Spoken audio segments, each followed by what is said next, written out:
नमस्कार शेतकरी मित्रांनो, कांदा उत्पादक शेतकरी बांधवांसाठी आताच्या क्षणाची सर्वात महत्त्वाची आणि मोठी बातमी. कांदा भाव संदर्भातील कांद्याच्या भावात वाढ होणार तर कधी होणार, किती होणार, कशामुळे होणार, काय महत्त्वाचे कारण, सविस्तर थोडक्यात संपूर्ण अपडेट बातमी घडामोड आपण या व्हिडिओच्या माध्यमातून जाणून घेण्याचा प्रयत्न करावा. तर महाराष्ट्रातील तमाम कांदा उत्पादक शेतकरी बांधवांना एकच विनंती, व्हिडिओ शेवटपर्यंत बघा. अतिशय महत्त्वाचा व्हिडिओ आहे. व्हिडिओ जर आवडला तर नक्कीच लाईक करा. सांगा फ्युचर तुम्ही नसाल तर हवामान अपडेट चॅनलला सबस्क्राईब करा. सांगा. चला तर मित्रांनो सुरुवात करू शकता. 1 जूनपासून सरकारने 3000 रुपये प्रति क्विंटल दराने कांदा खरेदी करावी. जास्तीत जास्त कांदा निर्यात होण्यासाठी निर्यातदारांना वाहतुकावर अनुदान द्यावे.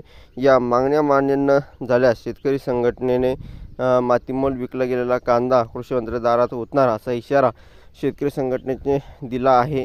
यावेळी शेतकरी संघटनेचे कार्याध्यक्ष भास्कर बागोल, उपाध्यक्ष देवीदास आहिरे, युवा आघाडी अध्यक्ष नयन सोनवणे, सरचिटणीस सुनील बिरारी, सूर्यवंशी सुदर्शन, वसंतराव जाधव, विवेक सोनवणे,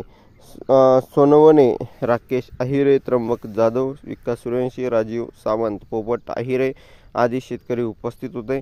एकंदरीतच या ठिकाणी मातीमोल कांद्यामुळे शेतकरी संतप्त आहे. कृषी मंत्र्यांच्या दारात कांदा ओतण्याचा इशारा या ठिकाणी एकंदरीतच शेतकरी बांधवांनी दिला आहे. कारण 2 पैसे शेतकऱ्यांना मिळावं शेतकरी बांधवांची कायम अपेक्षा असतेच. परंतु बघितलं गेल्या अनेक दिवसापासून कांद्याला कवडीमोल भाव मिळतो आहे, त्यात आसमानी सुलतानी संकट येत आहे. त्यामुळे या ठिकाणी कृषी मंत्र्यांच्या दारात कांदा ओतण्याचा इशारा या ठिकाणी कांदा शेतकरी संघटना यांनी दिलेला आहे. एकंदरीतच ही महत्त्वाची बाब आहे जी तुमच्यापर्यंत पोहोचली. व्हिडिओ जर आवडला असेल तर नक्कीच लाईक तुम्ही केलाच नाही, चॅनलला सबस्क्राईब केलाच नाही. धन्यवाद मित्रांनो. माझा व्हिडिओ शेवटपर्यंत बघितल्याबद्दल. बरेचशा माहितीपूर्ण कांदा बाजारावरच्या अपडेट्स तोपर्यंत इथेच थांबतो आहे. जय महाराष्ट्र, जय शिवराय. धन्यवाद.